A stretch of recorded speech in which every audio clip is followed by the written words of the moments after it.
Bueno, y en este momento me gustaría profundizar en un tema que me preocupa muchísimo, el infradiagnóstico de la EPOC. Y me gustaría hablar con una de las médicos de atención primaria más conocidas, ¿no?, porque es una de las figuras más representativas del grupo de respiratorio de Semergen.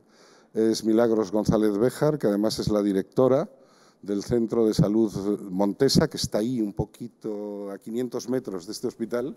Con Milagros trabajamos en muchos proyectos.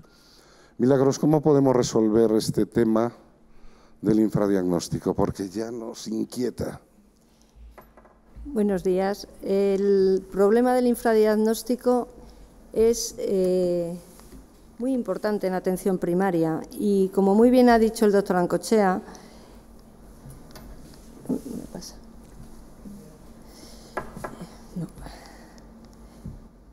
el problema es que ya en el 2007 vimos que había un infradiagnóstico en el estudio EpiScan de Iberpoc de 78%, que luego en EpiScan,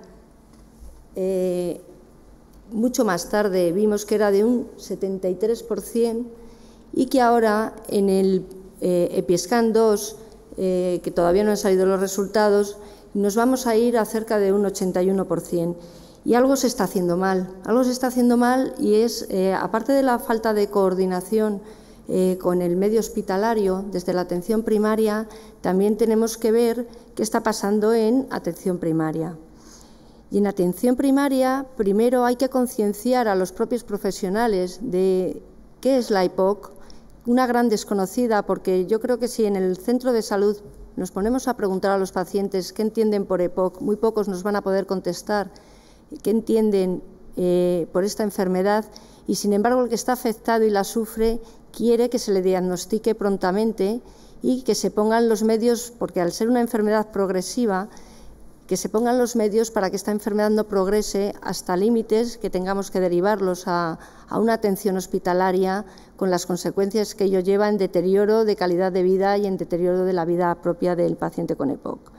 Con lo cual, la importancia en atención primaria está con esa relación con el tabaco, primero de diagnóstico a través de la espirometría, que hemos luchado con las autoridades, como muy bien dice el doctor Ancochea, y hay un 90% de centros de salud con espirómetro, que no solamente hay que tener el espirómetro, sino también usarlo. Y esto, vuelvo a repetir, viene en concienciación de los profesionales. En un buen uso por parte de enfermería, Patricia lo sabe, que han venido a formarse y es una gran experta en formar a las enfermeras de atención primaria para hacer una espirometría de calidad, hacer este diagnóstico y, por supuesto, la relación con el tabaco, hacer una buena deshabituación tabáquica y que llegue esa progresión de la enfermedad, llegue al hospital ya cuando no quede más remedio de que la progresión, bien por una falta de adherencia al tratamiento o porque la progresión de la enfermedad es así, pues llega al hospital y sea tratado, pero el paciente es el mismo, con lo cual tiene que haber ese abordaje multidisciplinar por parte de todos los profesionales.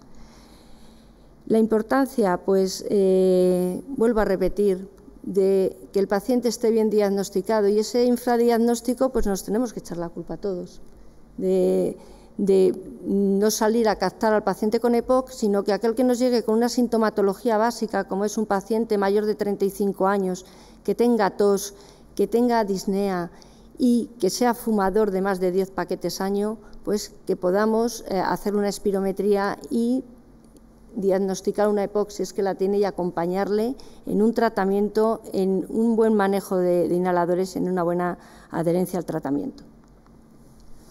Muy importante lo que has dicho, ¿no?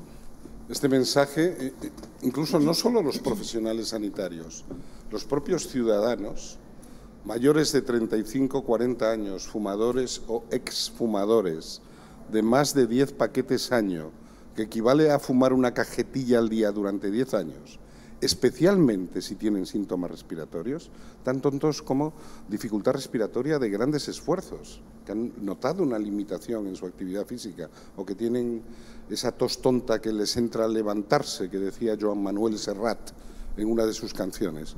Pues el propio paciente debe decir: oiga, doctor, necesito que me haga una espirometría con prueba broncodilatadora porque hay que despistar que yo tenga una EPOC.